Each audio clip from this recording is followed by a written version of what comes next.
Breaking news చూస్తున్నాం. అనకాపల్లి జిల్లాలో దారుణ ఘటన చోటు చేసుకుంది. 9th క్లాస్ చదువుతున్న బాలికపై టీచర్ ప్రసాద్ లైంగిక దాడికి పాల్పడ్డాడు. ఆమెపై అత్యాచార యత్నానికి పాల్పడ్డట్టు కూడా తెలుస్తోంది. మొత్తంగా అయితే విషయం తెలుసుకున్న తల్లిదండ్రులు ఆ టీచర్ను చెట్టు కట్టేసి చితక బాదిన పరిస్థితి అయితే అనకాపల్లి జిల్లాలో చోటు చేసుకుంది. అయితే స్కూల్స్లో స్టూడెంట్స్కు సేఫ్టీ లేదు అంటూ కూడా తల్లిదండ్రులు అయితే ఆందోళనకు దిగిన పరిస్థితి అనకాపల్లి జిల్లాలో చోటు చేసుకుంది. అనకాపల్లి NTS స్కూల్ దగ్గర అయితే ఉద్రిక్త పరిస్థితి చోటు చేసుకుంది అని చెప్పొచ్చు. తమ బిడ్డపై లైంగిక దాడికి పాల్పడ్డ టీచర్ ప్రసాద్ ను చెట్టుకు కట్టేసి దాడికి దిగారు అయితే తల్లిదండ్రులు. మొత్తానికి తమ బిడ్డ జీవితం కూడా నాశనమైందంటూ మనం బిగ్ టీవీ విజువల్స్ లో కూడా చూడొచ్చు.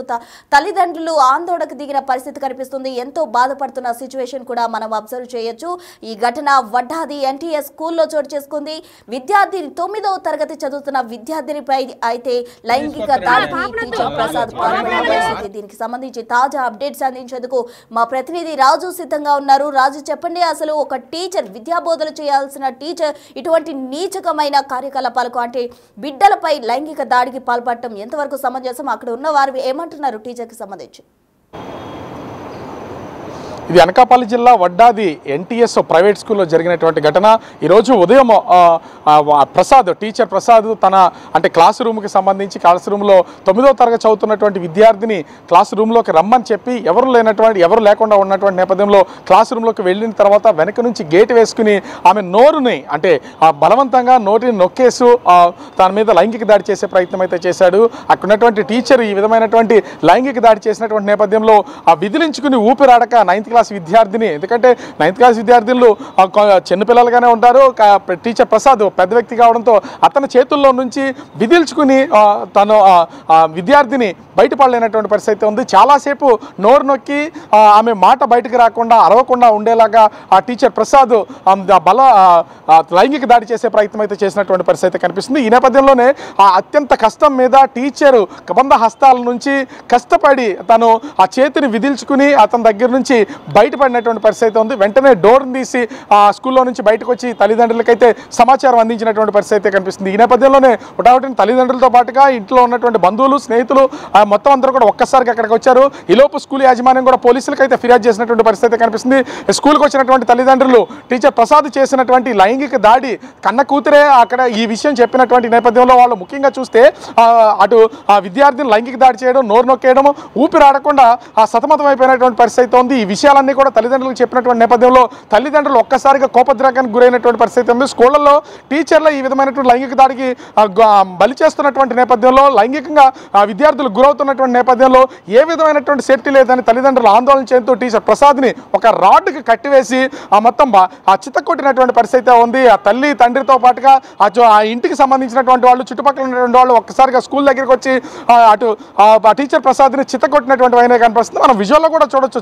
టీచర్ ప్రసాద్ చేసినటువంటి ఈ లైంగిక దాడి విషయంలో అటు పోలీసులు పక్కనే ఉన్నా కూడా ఎక్కడ ఆలోచించకుండా అటు టీచర్ ప్రసాద్ని చిత్తకొట్టినటువంటిది అయితే మనకు విజువల్లో కనిపిస్తుంది. అబద్ధం ఆడకు అంటే అక్కడ ప్రసాద్ కూడా తను తాను డిఫెన్స్ చేసుకునే ప్రయత్నం అయితే చేస్తున్నాడు. నేను లైంగిక దాడి ఏ విధంగా చేయలేదు, తనేమో పట్టుకోలేదు, నోరు నొక్కలేదు, రూమ్లో బంధించలేదని చెప్పే ప్రయత్నం అయితే చేస్తున్నా కూడా తల్లిదండ్రులు కోపగించుకుని మొత్తం జరిగినటువంటి ఉదంతం అంతా కూడా మా అమ్మాయి మాకు చెప్పింది, నువ్వు అబద్ధాలు చెప్తున్నావు అంటూ టీచర్ని చిత్తకొట్టినటువంటి పరిస్థితి కనిపిస్తుంది. ఎందుకంటే చిన్న పిల్లల్ని ఆ స్కూల్కి పంపిస్తున్నారు. స్కూల్కి పంపించిన తర్వాత ఉదయం నుంచి సాయంత్రం స్కూల్లో అయ్యే వరకు కూడా టీచర్ల సమక్షంలోనే స్నేహితులతో కలిసి ఉంటారు. అట్లాంటిది స్కూల్కి వెళ్ళినటువంటి బాలిక, ఆ 9వ తరగతి చదువుతున్నటువంటి బాలిక మీద ఈ విధమైనటువంటి లైంగిక దాడి చేసినటువంటి నేపథ్యంలో తల్లిదండ్రులు అయితే తీవ్రమైనటువంటి భయాందోళనకి గురవుతున్నటువంటి పరిస్థితి కనిపిస్తుంది. ఇది ఒక ప్రైవేట్ స్కూల్, NTS అనే ఆ ప్రైవేట్ స్కూల్ వడ్డాదిలో ఉంటుంది. ఈ స్కూల్లో జరిగినటువంటి నేపథ్యంలో అటు మేనేజ్మెంట్ మీద కూడా అసలు ఎలాంటి టీచర్లని రిక్రూట్ చేసుకుంటున్నారు, టీచర్లు వాళ్ళ యొక్క గతంలో ఉన్నటువంటి పనిచేసినటువంటి పరిస్థితులు ఎలా ఉన్నాయి, అతని మానసిక పరిస్థితి ఎట్లా ఉంది, వీటన్నింటినీ కూడా మీరు తెలుసుకోకుండా అసలు సరైన క్వాలిఫైడ్ టీచర్స్ లేకుండా ముఖ్యంగా వాళ్ళకి సంబంధించినటువంటి సత్ప్రవర్తన ఉన్నటువంటి వాళ్ళని కాకుండా ఎవరిని పడితే వాళ్ళని తీసుకుని వచ్చి రిక్రూట్ చేసి ఇలా మా పిల్లలకి సంబంధించి లైంగిక దాడులకు గురి చేస్తారంటూ తల్లిదండ్రులు కూడా తీవ్రమైనటువంటి ఆందోళన వ్యక్తం చేస్తున్నటువంటి పరిస్థితి ఉంది. అటు మేనేజ్మెంట్ మీద కూడా తీవ్రమైనటువంటి తిరుగుబాటు అయితే చేసినటువంటి పరిస్థితి కనిపిస్తుంది. ఎందుకంటే ఇక్కడ 9వ తరగతి విద్యార్థిని మీద చేసినటువంటి లైంగిక దాడి ఈ రోజు బయటపడింది కాబట్టి ఒక్క యువతితోనే బాలికతోనే సరిపోయింది. ఇప్పటి వరకు ఆ టీచర్ ఎంతమంది మీద ఇదే విధమైనటువంటి ఫోర్స్ఫుల్గా లైంగిక దాడి చేశాడనేది మాత్రం తెలియాల్సి అయితే ఉంది. ఇప్పటికే పోలీసులు కూడా సంఘటనా స్థలానికి వెంటనే అంటే ఫిర్యాదు చేసినటువంటి నేపథ్యంలో ఒక రాడ్డుకు కట్టేసి రెండు చేతులు వెనక కట్టి అతని మీద దాడి చేసిన తర్వాత పోలీసులు అయితే రావడం అయితే జరిగింది. ప్రస్తుతం టీచర్ ప్రసాద్ పోలీసులు అదుపులో ఉన్నారు. కఠినంగా శిక్షించాలి, విద్యాబుద్ధులు నేర్పాల్సినటువంటి సంస్కారాన్ని నేర్పాల్సినటువంటి ఒక టీచరే ఈ విధంగా సంస్కారహీనంగా ప్రవర్తించడం, లైంగికంగా దాడి చేయడం, నోరు నొక్కేసి రూమ్లో ఒంటరిగా తీసుకెళ్లిపోయి నోరు నొక్కేసి బలవంతంగా అత్యాచారం చేసే ప్రయత్నం అయితే చేశాడని తల్లిదండ్రులు అయితే తీవ్ర ఆగ్రహం వ్యక్తం చేస్తున్నటువంటి పరిస్థితి కనిపిస్తుంది. ప్రస్తుతం టీచర్ ప్రసాద్ మీద పోలీసులు అయితే కేసు నమోదు చేశారు. అదేవిధంగా అసలు ఏం జరిగింది, ఒకటి ఇప్పుడు 9వ తరగతి విద్యార్థిని మీదైనా ఇంతకుముందు వేరే వాళ్ళు ఎవరి మీదైనా సరే ఇదే విధమైనటువంటి లైంగిక దాడి చేశారనే కోణంలో కూడా ప్రస్తుతం అయితే పోలీసులు విచారణ చేస్తున్నటువంటి పరిస్థితి కనిపిస్తుంది. ప్రస్తుతం రాజు, అయితే విద్యార్థిని తల్లిదండ్రులు ఏమంటున్నారు? అక్కడ స్థానికంగా అయితే వాళ్ళు దేహశుద్ధి కూడా చేసి పంపించి పోలీసులకు అప్పగించిన పరిస్థితి. అసలు ఆ స్కూల్కి సంబంధించిన యాజమాన్యంతో కావచ్చు, పోలీసులతో కావచ్చు, ఆ విద్యార్థిని తల్లిదండ్రులు ఏమన్నారు?